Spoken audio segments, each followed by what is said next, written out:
factor completely, or state that the polynomial is prime. So taking a look at this polynomial x to the 8th minus 1, there is no greatest common factor. So we then look into how many terms it has. This one has 2 terms. There are 3 factoring strategies for 2-termed expressions. One is the difference of squares, one is the difference of cubes, and one is the sum of cubes.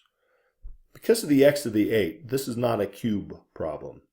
However, it is a difference, and this is 1 squared, and this is x to the 4th squared.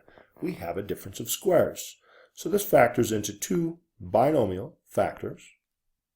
The square root of x to the 8th. When you have exponential form, square rooting is dividing by 2. 8 divided by 2 is 4. X to the 4th times x to the 4th would be x to the 8th.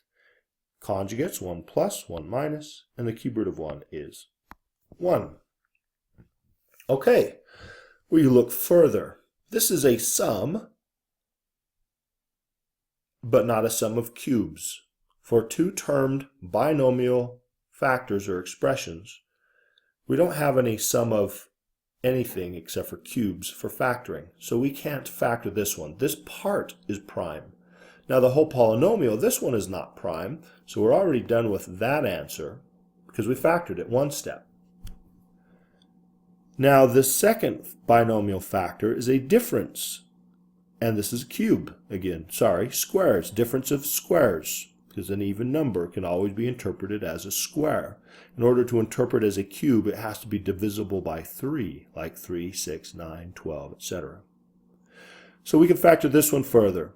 Now our first one is prime, but it's still part of our answer.